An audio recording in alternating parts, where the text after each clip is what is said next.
Hello guys, welcome back to another video. So today we're going to be looking at the Alephium Rhone upgrade in full depth.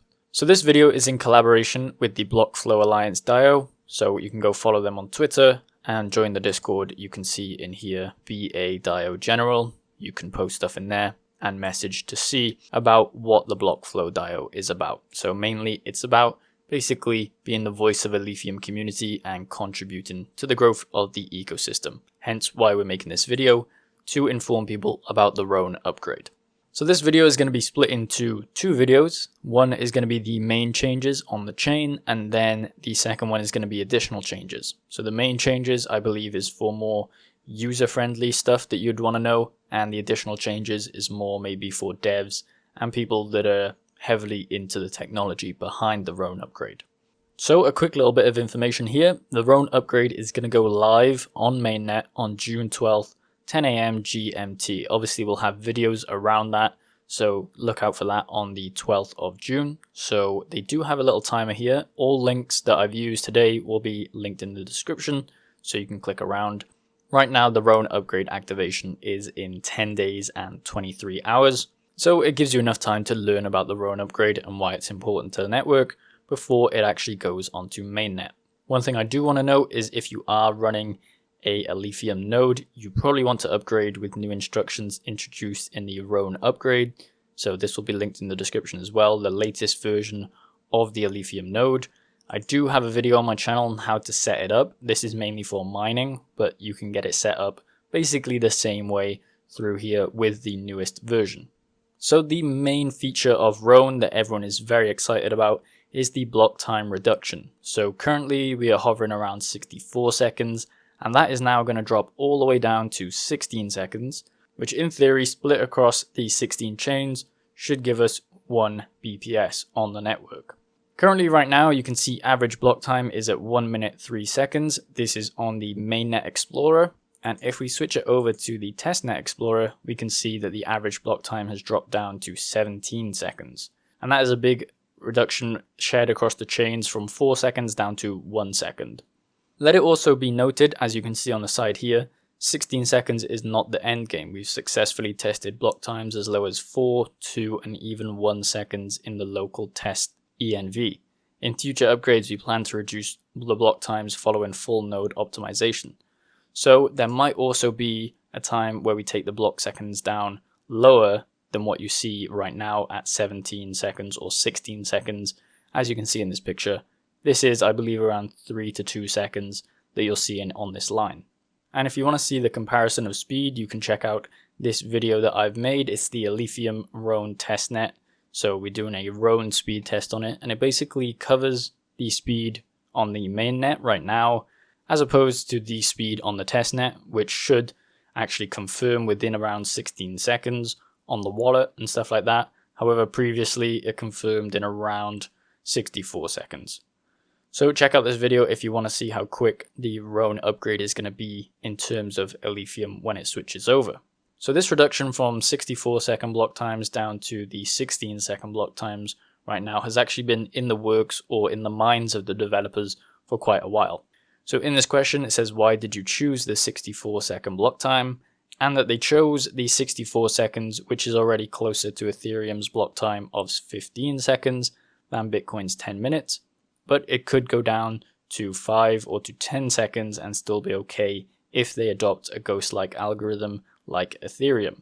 Sub-second finality seems complicated and probably not a good idea, at least as of now. They did mention they chose a bit longer than Ethereum's block time because we feel ETH produces a lot of uncle blocks, but they are actually fixing this, covered in the additional changes videos, so look out for that. So the idea has already been in the minds of the developers, and hopefully we'll see this transition to mainnet relatively easily because of this testnet that's going on right now. People are using it, they're gaining information, and they're basically trying to iron out any creases in the code and stuff like that. That could affect mainnet, and hopefully we'll see it all okay on June 12th. So another new upgrade that's coming onto the network, apart from the 16 second block times, is the storage rent for Alephium contracts. So the old storage rent was 1 Alephium, and now they're actually reducing it down to 0.1 Alephium, so a reduce of 10 times the value. Now, they do state earlier previously on in a couple of Medium articles saying that the contract storage has become a significant problem for Ethereum, which obviously a lot of chains are trying to beat out Ethereum.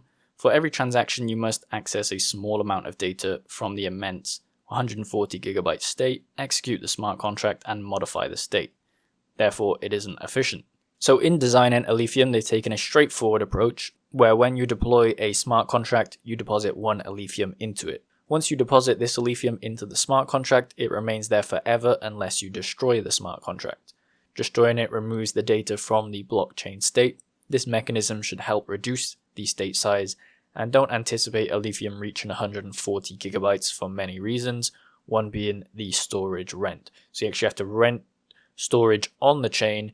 Instead of with Ethereum, I don't believe that there's any type of storage rent that you have to pay on chain. And that's why you see so many smart contracts on Ethereum. And a lot of developers go over to there because it's basically free to create. So once you destroy the contract, you actually get the deposit back. And there has also been questions around the fact that is one Alephium sufficient for this? They said that they've wrestled with the question and debating between 10 Alephium and 1 Alephium. So they are bringing it down to 0.1 Alephium, probably because we've seen so many smart contracts on the network. You know, with a lot of people building on Alephium, I believe that this Medium article was written quite a while ago, so they didn't expect it to be as big as it is right now. But they are reducing it, and the reason for this is basically to lower the threshold for developers and smart contract makers so that they can spend less on the storage and get basically 10 times the value out of the Alephium that they're putting in. So in effect, you're increasing it by 10 times as you're taking it from 1 Alephium down to 0.1 Alephium. As it says here, there are likely more than 10 million smart contracts on Ethereum. In our case, the number will be less than the circulating supply of Alephium. So what they don't really want is all of the Alephium in-chain actually going on to smart contracts and being locked into the smart contracts. So when they said that they were thinking about 10 Alephium at the time, that probably would have been too high. If the chain grows, then 10 Alephium would probably be too high to actually facilitate, because that would mean that a lot of the supply was locked into these smart contracts. So it's actually good that they're reducing it down so that we can see, lower barrier of entry. And as the price of Alephium increases, obviously that number is going to go up in a US dollar figure. So by reducing it by 10 times, they're reducing the amount of capital needed to actually deploy on the network. For example, if you have a bunch of NFTs, you're going to have to pay 1 Alephium right now for each NFT. In the future, it's only going to be 0.1 Alephium for each NFT. So if you want to create a massive collection, this is obviously a good thing for those NFT creators or any other devs that are building stuff on the Alephium network.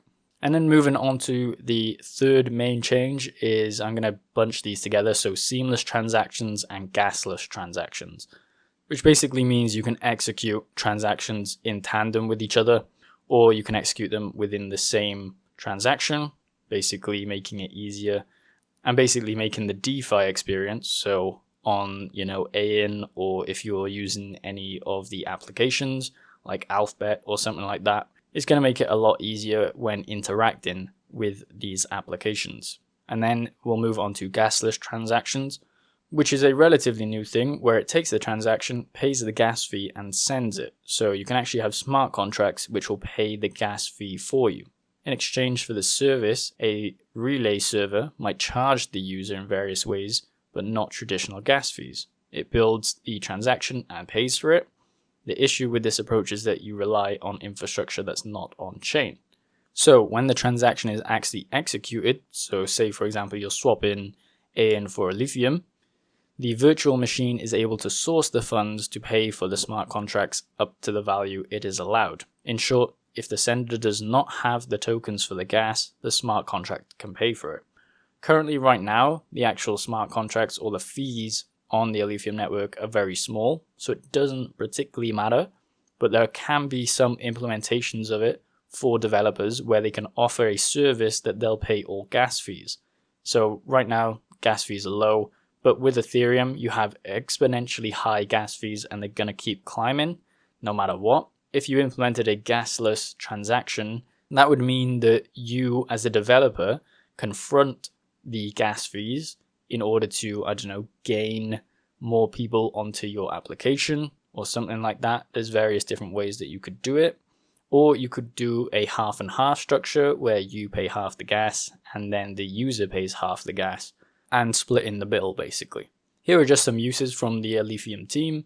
A decentralized exchange such as AN can offer to pay for all transaction fees for a pool if they want to incentivize people obviously to go over to there, as we just talked about. An NFT marketplace could subsidize half of the gas fees for holders for a specific collection, and the collection owner pays for the rest. So this would be very good on things like OpenSea, where you are dealing with Ethereum chain and it's a high gas transaction, where you could say to the NFT owners or the collectors of the NFTs, whichever side you're on, you pay half and I'll pay half. That's normally how banks do it. They would do a shared or beneficiary pays or sender pays. So these gasless transactions are kind of moving towards what they offer in banking services. Or lastly, a gas station app pays the TNX fee in exchange for a stablecoin the user holds. So basically you wouldn't have to pay any extra on top to actually gain the stablecoin. It would be at market value and no gas fees on top. And then the last implementation or main change that we're going to see from the Rhone upgrade is in preparation for the proof of less work. So we see this massive hash rate spike from these FPGA farms that are coming in. And obviously with the new AL box from Goldshell, there's going to be more hash rate hitting the network. So proof of less work is just around the corner. If you don't know what proof of less work is, it's basically where you have to pay to mine in theory. And this is going to be hit at a certain equihash on the network. And we're going to approach that very, very quickly, I think. A lot quicker than people expect. Just because I think Bitmain's going to probably come out with a bunch of miners. And that's going to continue, so on and so forth. We saw it with Casper Coin. People are going to create miners. And we're going to see a shoot up in the actual hash rate of the network. So, this is how it's explained if you guys didn't know. In classic proof of work, they use the energy to solve the hashing problems. We all kind of know that in the mining community. Mining cost is the combination of equipment cost and the energy cost. So, ROI factors and stuff like that do come in. In proof of less work, after a certain point, miners shift part of the external cost to the internal network cost by burning some Alephium coins and consuming proportionally less energy. In this case, mining costs are both external and internal. Since burning the coins has a cost but does not burn energy, this is how we reduce the energy consumption without sacrificing security. So you're reducing the energy consumption on the network because you're burning some Alephium, which could be equal to basically an amount that you're going to mine anyway.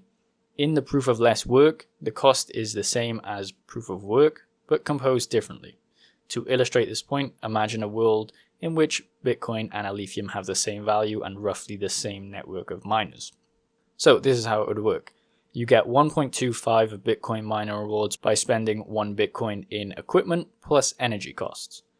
You then get 1.25 ALF of miner rewards by spending 0.15 ALF in equipment and energy costs and burning 0.85 Alephium.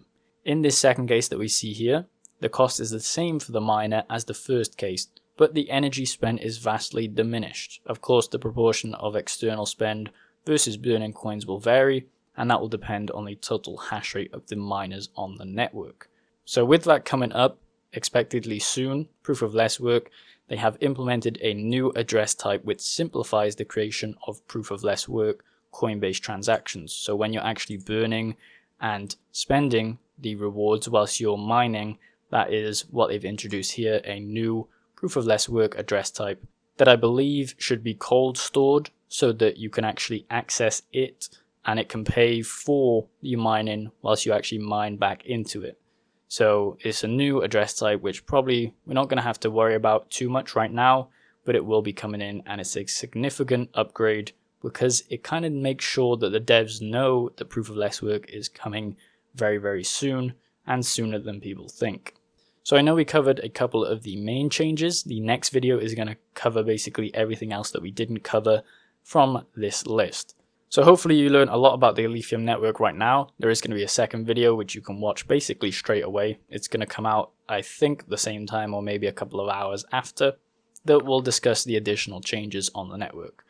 But if you only watch this video, remember June 12th, 10 AM GMT is when the Rhone upgrade will go live, and we'll be covering it on the channel. Make sure you like the video, subscribe to the channel, go follow BlockFlow Alliance Dio, and hit up the Discord to talk about Alephium with them as well.